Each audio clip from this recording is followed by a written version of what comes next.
All right, this is exciting. It's become an annual tradition for the Simmons Russillo Sunday collaboration. Our best five list, our top 20 best five players. That's a great way of putting it, because I think every NBA fan and people that do this, you should have to every 6 months do this. And maybe you do it like middle of the season. We're a little late on it, because then you could do it after the playoffs and see how ridiculous it all is. Because I think in the playoffs, people fuck it up and they start doing these weird top 10 lists and top 5. And it's funny that you say top 20 to top 5, because I think I can go like 12 to 13 deep that I've heard argued at least for like top 7 or 8. I think the top 4/5 are unassailable at this point, but this is the exercise. I make my list every month.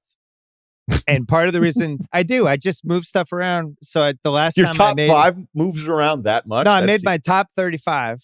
Oh, okay. All right. And I do it every month. So I did it on February 21st. I had it on this one is from I did a trade value in December. I just like making lists because I like to see how it changes. So when I did this November 10th, best players right now, and I had Giannis, Durant, Jokic, Curry, drop off, Doncic, Paul George, LeBron James, Joel Embiid. That was the top 8. You had LeBron behind Paul George? It was just best players right now at this moment. Not any big picture stuff, just who is playing the best right now. But now we're trying to do something a little different now. We're trying to do the best players right now, a little big picture-y too. Yeah. Let's step back. So you have 5? I had it like a 6. I think it might be 6, because the 5 one I feel stupid, but I still think I'm right. And I think my definition of this, which is different from everybody else, is that for me to put you as a top 5 player in the NBA, there needs to be like a 2-year run of you having that. It can't be like, this is where Tatum, and it reminds me, because during the Celtics broadcast, Scalabrine was like, hey, Tatum's top 5. Tatum's playing as a top 5 player. So some people would argue that. But if you're actually saying like, is there any way you could put 5 current players ahead of Jason Tatum? Of course you can. All right. And I think some of it is a little bit of sprinkling of some playoff success in there too. And then I think there's some other exceptions where John Morant has been so good with a team that's also really good and has taken it up to just an extraordinary level for him, that then I don't have John my top 5, but I have him in that next group. So if I just give you my top 5 and how I do it in no particular order. Wait, hold on. Can I prep this properly for the social media breakout? Yes. This is our top 20, top 5 players. This is our 20 top 5 players. And the premise is you are no longer allowed to say somebody is a top 5 player if you then make a top 5 list and that person's not on it. We're just calling for accountability. That's it. Are you a top 5 player or not? You know, this just doesn't get to be thrown around. How about just saying you're a top player? Because it doesn't sound great when somebody has an awesome playoff game and then you go, yeah, he's like top 15. And the TV show's like, asshole. Think about it. Jimmy Butler had his little run there where it was like, if you thought Jimmy Butler wasn't a top 10 player, you were ridiculous. And Jimmy Butler's really good. He's not a top 10 player in the NBA. Devin Booker had that same little run where Devin Booker, who, hadn't been to a playoff game before last year. And you're like, I really like Devin Booker a lot. And this is an unbelievable run. He's putting up big numbers. Everybody would want a Devin Booker on their team. I can name 10 guys before I get to Devin Booker. I think that's fair. Yep. Like Trae Young. Do you think if you were on a TV show, somebody'd say like, well, Trae's been great. Look at them. They got to the Eastern Conference Finals. Nobody expected this from Atlanta. He's top 10. And then you're like, wait, you got to keep track of it all. Because if you added up all the guys that get thrown around in this conversation, the list is much longer. That's why we need to do this. So go ahead. I really apologize to who put it this way, but I thought it was really smart. And I would give you credit if I could remember, because I filed it away and now I'm forgetting who said it. Somebody said, Durant is the best player in the league. No, Giannis is the best player in the league. Jokic is the most valuable player. And Durant's the guy you'd want for one game. And if you think of it in those 3 categories, that actually makes sense. And I was like, that's good. So my really apologies. Good. I'll tweet when I remember who said that. But yeah, Giannis is the best player. Jokic is most valuable. Durant's the best if I need to win a game. Do you think Giannis is better than Durant, though? I think he's more reliably on the court. Well, then I can't counter that because you're right. You're right about that part. But if I'm going to a game 7 and I could have one guy on the planet, I'm taking Durant. I was messing around Second Spectrum today, and there's a shot quality breakdown that they have. Yeah. And what you'll notice is they'll track everybody's shot, and they'll kind of like say the quality of the shot. And the best players actually have lower quality shots because they're asked to bail out so many offensive possessions. Right. Durant's at like 800 plus attempts. It'll go up after his game today. So I sorted it by 800 attempts. Durant has the second worst shot quality out of 51 qualifiers. He's number 50. DeRozan's actually at last. Wow. So of the 51 that qualify, he has the second worst shot quality. But then they do another thing where they go shot quality and then like expected and whatever and how efficient you are on the collection of all these shots. Durant's 30% better than Jokic at number 1. It's so off the charts what Durant does in relation to how his shots are judged. And to really hammer home this point, I was like, well, who's the worst? The difference between your quality of shot and your effectiveness on these. Westbrook has one of the highest shot quality numbers in the entire league because nobody fucking guards him. And he is twice as bad as the next worst guy in that category. So he's far and away the worst below what you'd expect him to do with the quality of shot that he has. And it's twice as bad as the next worst guy in that category. All right, your top 5. No order: Giannis, Jokic, Embiid, Durant. I really struggle with Steph and LeBron because I know if I don't put LeBron, he's going to end up getting 60 points in a game here. He's at 50. It's a bad week to not have LeBron in your top 5. But if I'm going with my gut, a guy I think impacts winning more, I'm going to put Steph 5th, and I put LeBron 6th. My list was 7, and I had Luke on it. Is LeBron on it? LeBron was on it. Okay. I had Giannis, Durant as 1A, 1B. Jokic 3. And then I had LeBron, Luka, Embiid, and Curry all together. And so really what we're talking about is tiers here. Well, listen, I don't feel like LeBron can do it every night. You watch a game like the Houston game, which I know his stats were fine, but it's just like, I just don't feel like Jokic is losing an overtime game to Houston or whatever the hell I watched the other night. But his best is still really good. That Warriors game I went to when he just, his best is still up there and it has to be respected. I just don't know if he can do it for 100 games anymore. I know Giannis can. Durant had the fluke injury. Jokic is like, he's just at the same speed every week. The Curry piece, Curry dropped a little for me. I had him 7th in that, but I had him in the second group, but probably the last pick because he does feel the Draymond dependency was a real thing, I think, when Draymond was out. And we just have to acknowledge it. I say this as one of the biggest Steph Curry fans of the earth. I just think it's harder for him to carry a team that doesn't have either a point guard, point forward, whatever. And I don't really blame him for the last 2 months because they don't have that guy. But it just showed how important Draymond was to me. Right. But the problem for Steph is he's at 38% for 3, and people are acting like he's missing everything. I think it's a little harder for him to get what he needs to get against really good teams if he doesn't have. He's not a point guard. That's the piece that I just think is the misnomer with him. I think he needs somebody to play off of. He's a play off of guy. Wiggins should have been an all-star starter, so I think that tricks you into thinking they have more help. I think Jordan Poole would be the second best Laker right now if he were on the Lakers. I fucking love that guy. And I love what Kerr did recently, inserting him in the lineup there against Milwaukee. The reason I still lean Steph, because top 5 just sounds cooler, right? But what we're really talking about is maybe a 4 and then 5 through 8.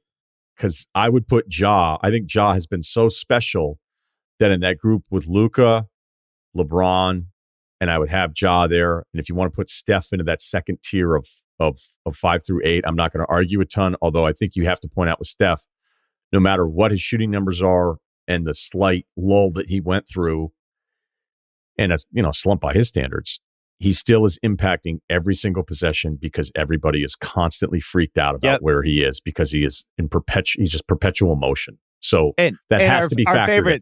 And our favorite teammate on the list, other than Giannis and Jokic, I think there's just he's on the great teammate list too. So I have 7 in my top 5. So if I have to pick, if I'm just like, all right, I have to pick top 5, I'm just going backwards. Giannis, Durant, Jokic have to be on. I think Embiid, the way he's played this year, has to be on. Man, it's tough to take LeBron when his team's 7 games under 500. Yeah, that's the other problem. But if Anthony Davis is there, are we going like, this is ridiculous? You need to have I don't want to be disrespectful to LeBron, but I think that's how important those first 4 are. Because that's maybe the lesson in all of this is that it's not a 4. It's a top 4 in 2022. Right now. I don't think you can really have anybody else crack that top 4. I don't think there's a good argument for anybody else outside. Yeah, you're right. All right. So we have top 4. And then I had Ja and Tatum and DeRozan right underneath that top 7. Because I think night after night, they've been able to produce and their teams win. Ja, the most successfully. But I also think Ja's team is really good. And I think that's gotten swept under the rug at least a little bit, especially the stuff Jaren Jackson. I had Chris Vernon. That was another big win for him because I didn't really understand the Jaren Jackson thing until the last couple months. But I like that team. Ja's obviously the fulcrum of it. But Tatum, Ja, DeRozan, those 3 guys are winning players. And I think that's if we're going to do a top 10, that's where I'm finished in the top 10. Then I had CP3, Mitchell, and Booker as the next 3 after that. All right. So give me your. So you got Giannis, KD, Jokic, and Embiid. We're same there, and then you got LeBron, Steph, and Luka. Yep. And then you think slight it breaks again. Then I think it breaks again to Ja, Tatum, DeRozan. And I don't know if DeRozan is going to stay there long term or if this was an aberration year or this is who he is now, but he's just done it too many nights. And they've been missing dudes all year. And I think at the end of games, I love the shots he gets. You saw today with Tatum, the first time in a while that they went against an awesome defensive team that really exposed the Celtics' biggest weakness, which I've talked about here before. It's like, who is that second scorer? If somebody's just trapping Tatum or taking him out, or defending the way Dallas is, who else do I trust on Boston to get a good shot? And the default would be, Jaylen Brown, he's 23 points a game, but that's not really he's not trustworthy to be in the same, like with Phoenix. If they need to get a shot, Chris Paul, Devin Booker can get a good shot, right? One of those 2 guys can get you a really good shot.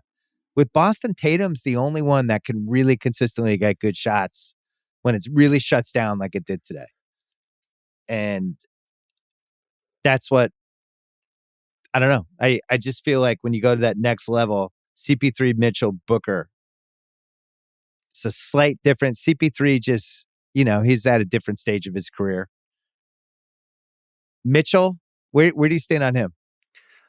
All right, so this is really interesting because your DeRozan pick for this year, like DeRozan may make first team All-NBA. Which we're going to talk about quickly after this, yeah. Which I think is different than, I think that should be totally about that season. These lists, I think, should be kind of about your more recent resume and not so recent that you're, Tatum to get thrown in the top 10, you're like, all right. And dude, some of the numbers for him are nuts, except the shooting number, which is pretty low by his standards. That's the thing. I feel like he could do better. I actually feel like there's a level for him to go up. But, when him against KD last week, to me, that's like, all right, you have to be taken seriously now as you're in top, whether you have him 10th, whether you have him 12th, 13th, like he's in the mix now in a real way. So Tatum leads the league in defensive win shares right now. Did you know that? As a 2-way guy, he's a real guy. He's 28, 8, and 4, He's only 19. So when I saw that, I was like, what is going, like, wow, that jumps out because, you don't always love all the defensive numbers, but it tells some good stories on the extremes there. So I have no problem throwing Tatum in there as let's say my 9th guy, because DeRozan, to my original point, like for this year, he's going to get MVP votes. He deserves all those accolades, but because this is still another level that's just still unprecedented for a basketball player to have this kind of career year at this age. I'm like, okay, do I put him there? But this happens I'm sometimes. okay with it. This happens sometimes, though, where there's an aberration top 10 season by somebody. Okay, let's say we remember agree. that year. Yeah. Remember that year, Joakim Noah was like one of the 6 best guys in the league. Fucking love that year. Remember that? I love that. Yeah, he got You MVP. wouldn't have said he was a top 6 guy for the half decade or anything, but for 1 year, he was one of the most impactful guys in the league, and it counted and it mattered. Okay, but let's think I about feel like that's DeRozan. Let's think about if we agree on DeRozan, because I don't really want to. I have him 10th. I have him 10th on my list. Think about the normal guys in this group that we would have had, like Dame, bad timing. All right, like Dame always felt like even at the worst, because Dame was a guy like big moment. You'd be like, oh, this guy's top. And you're like, well, okay, he's not that, but I don't know. I didn't ever feel comfortable having Dame outside of the top 10. Kawhi ineligible. Kawhi doesn't mention. I had Dame and Kawhi ineligible. Okay. Harden. Because we haven't seen either of them really in a year. Harden is just I'm just not putting him on lists. Okay, who's been top 10 and deservedly so, and creeping up to even higher rankings. Did you see his stats this year? Yeah. Going into the game today, he was 23, 10, and 8. He has the ball every single time. He's a really good passer. I'm just saying. Yeah. He was also, not in my top. Who else? The Booker Mitchell one, I always kind of give the tie there to Mitchell, even though I like Booker. But then when you think about Chris Paul, it's probably bad timing for him because I might put Chris Paul ahead of DeRozan because even if you go, what are you talking about? Look at their numbers. Chris Paul is a numbers guy.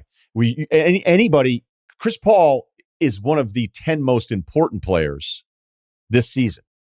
Would you agree with that? Even though his numbers would never put him in that group. So I think if he hadn't been hurt, I would have had him one level higher. But now he's hurt, so I'd knocked him down a notch. All right, that's fine. So I probably put Paul 11th, Mitchell 12th. That's exactly where I had him. I had Paul 11th, Mitchell 12th, Booker 13th. Then I had a drop off, and because Anthony Davis doesn't get to be on it. That's fine. I know, but I had Davis and Harden 14 and 15 in their own tier of like kind of TBD. Both guys. All right. Because Harden could jump. There's no question. Like he could go 30, 10, and 10 for the next month, and we'd feel stupid not including him. And then Davis, I don't know. I'm not arguing for Davis to be in there, but if Davis is normal, like we would have bumped out one of these other guys because I think he's a top 10 player.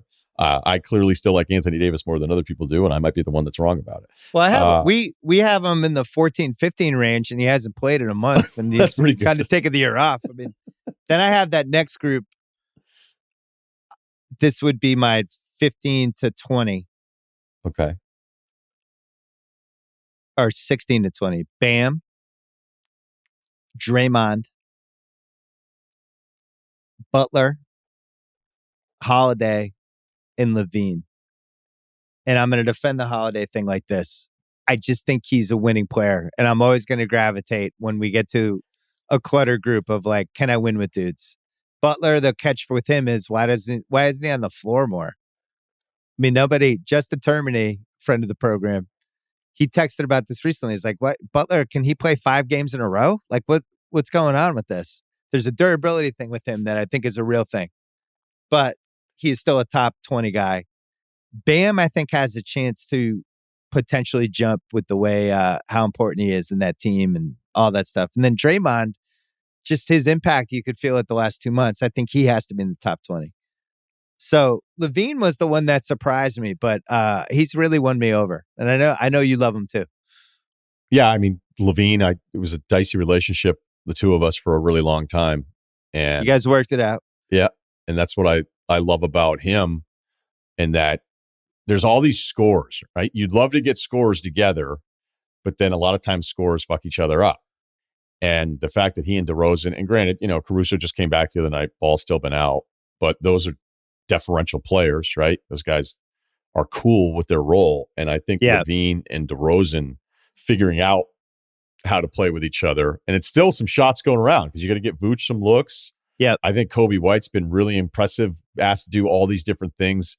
Io is one of my favorite stories of the season. The thing about Io coming out of Illinois, you were like, all right, what is he great at, though? Is he great at this? No. Is he great at this? But the thing is the collective of him, and that he's not afraid of anybody, that's the problem with evaluating players. Sometimes you're like, yeah, but you don't get it. Like, he's not going to give a shit. He's immediately going to take the floor and think he belongs and he's as good as anybody out here. And it's a good confidence that's going to get him through that. Maybe he doesn't have like a peak category that you think, oh, he's elite at this thing. It's just, he's really good at a bunch of different shit and he has no fear. So the fact that LaVine has brought in other guys where, he was kind of big stats, bad team guy for a while.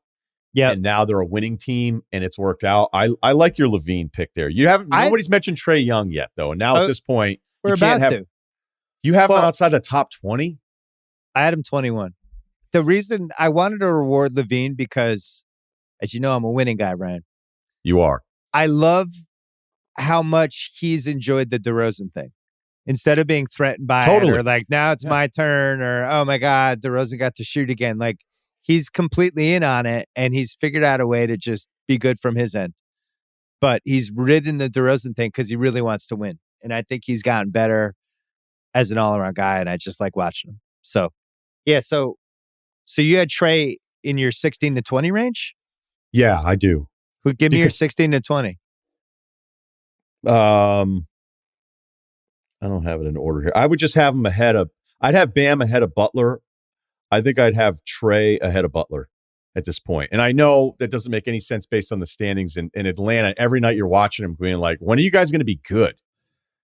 Yeah, I guess that was two in my head with Trae. I don't understand why that team is so disjointed and weird. The Trae numbers are off the charts. Yes, defensively, he's going to get picked on. I'd say it's not horrifying as it was, at least statistically, on some of the stuff. And he plays every single night. And we're talking about I think he's like top 5 in some of the efficiency stuff. So that's why. Don't sleep on us lighting a fire under him right now. Trae Young, you're not a top 20 guy in my book. Put those weird blogs that have the crazy headlines. Analyst says Trae Young, not a top 20 player, exclamation point. And it's just an excerpt from the podcast. That's somehow a blog post. But see, no. This is why the exercise is important, though, because how many times are you talking with your buddies or how many times you're watching a broadcast? You're like, somebody would say, Bradley Beal's not top 20. Like, no, he isn't. Nope. He isn't, even when he's healthy. I had the guys on my list. Outside? Just like, because I had 20. I had 26. Gobert? I didn't have Gobert. You don't have Gobert in your top 26? Nope. Okay. Trae, Towns. I really value Jaren Jackson, as we covered earlier. I fucking love that guy. I think he's kind of the stealth. That Knicks game. He's the stealth guy in the league now.